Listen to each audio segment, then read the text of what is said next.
सो दोस्तों welcome to money stocks. तो इस वीडियो के अंदर हम लोग बात करने वाले हैं मल्टीपल स्टॉक्स के बारे में। तो चलिए सबसे पहले हम लोग बात करेंगे इन्फोसिस के बारे में। तो इन्फोसिस का अगर आप परफॉर्मेंस देखोगे तो फ्राइडे के अंदर ऑलमोस्ट हमें इन्फोसिस के द्वारा 1% की रैली नजर आ चुका था। लेकिन दोस्तों कहीं ना कहीं अगर आप देखोगे अभी कल के दिन मंडे है, तो मंडे के दिन मार्केट ओपन होने वाला है। तो कल के दिन का जो मार्केट का जो प्रिडिक्शन हमें नजर आ रहा है as per the global global अगर आप एनालिसिस देखोगे ग्लोबल मार्केट का, तो करंट बेसिस के ऊपर बहुत ज़्यादा हमें नेगेटिविटी नज़र आ रही है। क्योंकि चैनल के ऊपर दोस्तों इस वीडियो शेयर करने से पहले मैंने एक वीडियो आपके साथ शेयर किया हुआ है, वो आप चैनल के ऊपर जाके देख सकते हो। इसराइल का जो वॉर हमें करंट बेसिस के ऊपर नज़र आया हुआ है, कहीं ना कहीं इंडियन स्टॉक मार्केट के अंदर ढेर सारी कंपनीज के अंदर हमें गिरावट नजर आ सकती है। ग्लोबल मार्केट तो बहुत ज़्यादा बियरिश हमें नजर आ रही है। उसके साथ साथ इंडियन स्टॉक मार्केट के अंदर हमें कल के दिन एक तो गैप डाउन ओपनिंग या फिर गिरावट वाला सिनेरियो हमें नजर आ सकता है। क्योंकि इन कंपनीज के अंदर जो कंपनीज के अंदर सबसे ज्यादा एफआईएस का स्टेक होगा, उन कंपनीज के अंदर सबसे ज्यादा आपको पैनिक लिस्ट नजर आएगा। क्योंकि रशिया यूक्रेन का जब वॉर हमें हुआ था 1-1.5 साल पहले, तभी हुआ क्या था, वॉर की वजह से जब वॉर हो रहा था तब एफआईएस लगातार 200 स्टेक सेल कर रहे थे। और करंटली अगर इस वॉर की वजह से एफआई दोस्तों अगर माल बेचने लगेगा, तो आपको इन कंपनीज के अंदर गिरावट नजर आएगा। उस वीडियो के अंदर मैंने आपके साथ शेयर किया था। कहीं ना कहीं बहुत ज्यादा जो खतरा है इन्फोसिस के अंदर भी आपको नजर आ सकता है। क्योंकि इन्फोसिस के अंदर अगर आप ओवरऑल बेसिस के ऊपर शेयर होल्डिंग पैटर्न्स के अंदर एफआईएस का स्टेक अगर आप देखोगे, तो एफआईएस के पास ऑलमोस्ट हमें 34% का स्टेक नजर आ रहा है। मेजोरिटी स्टेक होल्डर ऑलमोस्ट हमें डीआई से 34.58% का स्टेक है। लेकिन दोस्तों सेकंड मेजोरिटी स्टेक जो होल्डर है वो उसका नाम है एफआईएस। तो कहीं ना कहीं अगर आप देखोगे, अगर दोस्तों एफआईएस ने माल दोस्तों बेचना स्टार्ट किया, तो बहुत ज़्यादा और हमें इम्पैक्ट इन्फोसिस कंपनी के अंदर और ज़्यादा एडिशनल नज़र आ सकता है।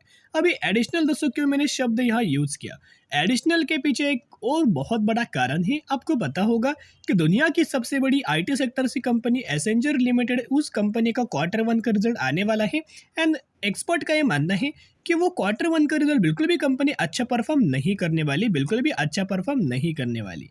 तो अगर दुनिया की सबसे बड़ी कंपनी अच्छा परफॉर्म नहीं करेगा, तो कल के दिन मैंने आपके साथ न्यूज़ शेयर किया था कि जेपी मॉर्गन के द्वारा, देखिएगा आपको याद होगा कि जेपी मॉर्गन के द्वारा एक हमें स्टेटमेंट दिया गया था कि आईटी सेक्टर के जितने भी कंपनीज होंगे, उन कंपनीज के अंदर हमें इस साल तो बिल्कुल भी अच्छा रिजल्ट आने का आसार नहीं है। वो क्वार्टर बेसिस बोलिएगा, ईयरनर बेसिस बोलिएगा, बुरा हमें कंपनीज परफॉर्म कर सकता है। लेकिन 2025 फाइनेंशियल ईयर के अंदर थोड़ा बहुत हमें इम्प्रूव नजर आ सकता है। ऐसा एक्सपर्ट के द्वारा, म्यूचुअल फंड्स के द्वारा, ब्रोकरेज फर्म के द्वारा हमें दिया गया है। लेकिन वही दोस्तों अगर आप डेटा म्यूचुअल फंड्स का देखोगे, तो लगातार म्यूचुअल फंड्स की खरीदारी हमें इन्फोसिस कंपनी के अंदर नजर आ रही है। एक तो बात तय है कि ऑलमोस्ट हमें 140 म्यूचुअल फंड्स की बाइंग एंड 70 म्यूचुअल फंड्स की सेलिंग नजर आ चुका था। लेकिन इन डिटेल के अंदर अंदर जाके अगर हम देखें, तो कौन कौन से फंड हाउसेस के द्वारा कितना कितना खरीदारी किया गया है, देखिएगा। एसबीआई का एक म्यूचुअल फंड जिन्होंने 96,000 करोड़ की खरीदारी किया है। एसबीआई का और एक अपॉर्चुनिटीज रेगुलर ग्रोथ फंड है जिन्होंने ऑलमोस्ट हमें 17,700 करोड़ की खरीदारी। यूटीआई का फंड है 2,300 करोड़ खरीदारी। यूटीआई का एसएनपी बीएससी सेंसेक फंड है जिन्होंने 31,000 करोड़ की खरीदारी किया है।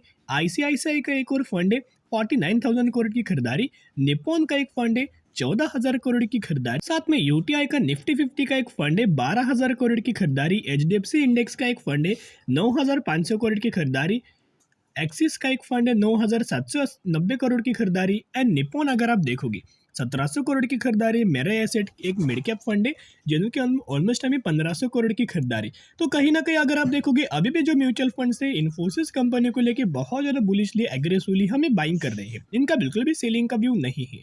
लेकिन जैसे कि मैंने आपके साथ शेयर किया कि अगर ये वॉर आने वाले समय के अंदर चल के, अगर बड़ा दोस्तों वॉर अगर होता है यूक्रेन एंड रशिया, ये इससे भी बड़ा अगर वॉर अगर होता है, तो बहुत हमें गिरावट नज़र आ सकता है। लेकिन दोस्तों इतिहास गवाह है कि जब भी बड़ा हमें गिरावट नज़र आया है, वो मार्केट के अंदर बोल सकते हो, कंपनीज के अंदर बोल सकते हो, उसके बाद 101% मार्केट भी रिकवर हुआ है, 101% सेक्टर भी रिकवर हुआ है, एंड 101% कंपनीज भी रिकवर हो जाती है। तो कहीं ना कहीं अगर आप देखोगे, इतना भी आपको गिरावट नजर आई, जैसे कि इन्फोसिस कंपनी के अंदर बीच बीच में जब गिरावट आपको नजर आया हुआ था, ये क्या आपको लगता है क्या कंपनी ने बुरा परफॉर्म किया था, इसकी वजह से कंपनी गिरा था? नहीं।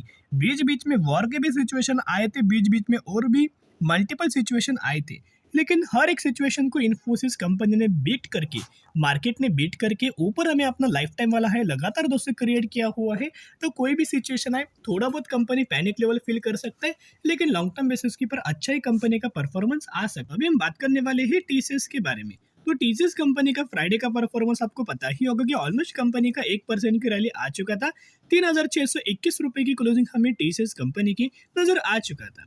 TCS company basically IT sector से बिलोंग करता है एंड इंडिया की सबसे बड़ी कंपनी, इसी कंपनी का हमें नाम नजर आ जाता। करंट लग दोस्तों एक चीज अगर आप ऑब्जर्व करेंगे तो एक शानदार तरीके से ब्रेकआउट हमें टीसीएस कंपनी ने दिया हुआ है। कंपनी का एक एक्सट्रीमली हायर लेवल रजिस्टेंस वाला जोन था। अब ये जोन दोस्तों अगर आप देखोगे तो मैं अच्छे खासे बेसिस के ऊपर मार्कआउट करूंगा।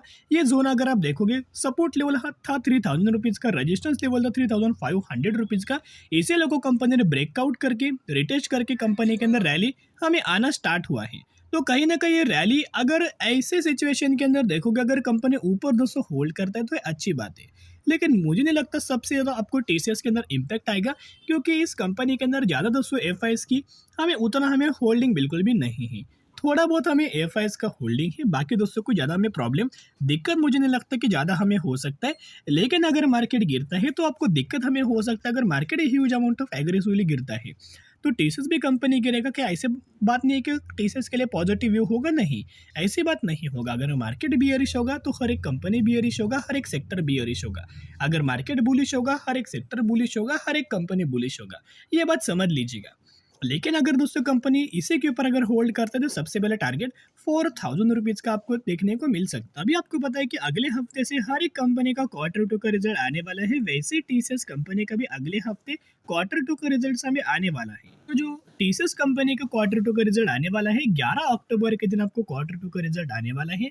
अभी आप सभी को पता होगा कि कंपनी का क्वार्टर वन का रिजल्ट कैसा आया हुआ था। कंपनी का ओवरऑल बेसिस के ऊपर जो नेट प्रॉफिट था, उस नेट प्रॉफिट के अंदर 17% की ईयर बेसिस ग्रोथ नजर आया हुआ था। 11,070 करोड़ के आसपास कंपनी ने अपना प्रॉफिट जनरेट किया था। एंड रेवेन्यूज भी देखोगे तो ऑलमोस्ट 13% की ईयर बेसिस ग्रोथ दिखाया था। एंड 59,000 करोड़ के आसपास हमें कंपनी ने रेवेन्यूज अपना जनरेट किया था।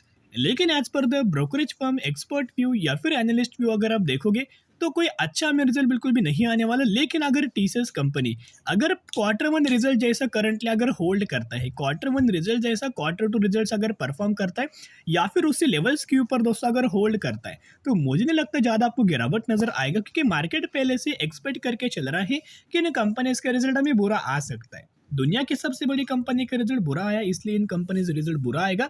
लेकिन थोड़ा सा भी अगर टीसीएस कंपनी अच्छा अगर रिजल्ट परफॉर्म करे तो मार्केट इसे बहुत ज़्यादा अच्छे खासा विश करेगा और अच्छी खासी पॉजिटिव रैली हमें टीसीएस कंपनी के अंदर दिख सकती है। बाकी तो कोई बात नहीं, 11 अक्टूबर को एक और हमें कंसिडर करने वाले हैं बायबैक रिगार्डिंग। तो बायबैक भी कंपनी ने अनाउंसमेंट किया है, तो जो आपको बायबैक का दोस्तों टारगेट देखने को मिलेगा, उस टारगेट के बारे में भी हम फर्दर दोस्तों फ्यूचर के अंदर बात करेंगे। जब भी कंपनी ओवरऑल बेसिस के ऊपर 11 अक्टूबर का डिटेल्स आपको मिल जाएंगे, 100% मैं आपके साथ शेयर कर दूंगा। बायबैक के अंदर होगा क्या, प्रमोटर्स खुद कंपनी के शेयर्स बाइंग करेगा और शेयर प्राइस बहुत अच्छा खासा बूस्ट हमें होते हुए नजर आएगा।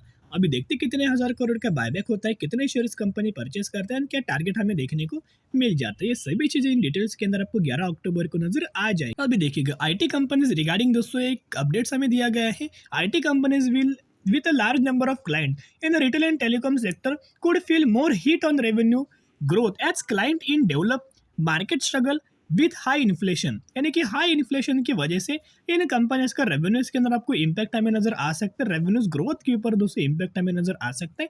तो कहीं ना कहीं देखते हैं कि इस तरीके से आईटी कंपनीज का परफॉर्म कर पाएगी क्वार्टर टू रिजल्ट्स के अंदर। चलिए अभी हम बात करने वाले हैं लास्ट कंपनी के बारे में, बीसीएल इंडस्ट्रीज लिमिटेड के बारे में बात करेंगे, जो कि 538 रुपीज के आसपास हमें ट्रेड कर रहा है एंड मैक्सिमम के अंदर 350% का रिटर्न प्रोवाइड करके दिया हुआ है। वही कंपनी जिस कंपनी ने 1:1 रेशियो का स्प्लिट का अनाउंसमेंट किया है, एक के बदले आपको 10 शेयर मिलेंगे, 10 के बदले 100 शेयर इसी कंपनी के अंदर मिलने वाले हैं। तो स्टडी करना, एनालिसिस करना, उसके बाद निवेश करने की कोशिश कर सकते हो। फिर मिलेंगे, बाय।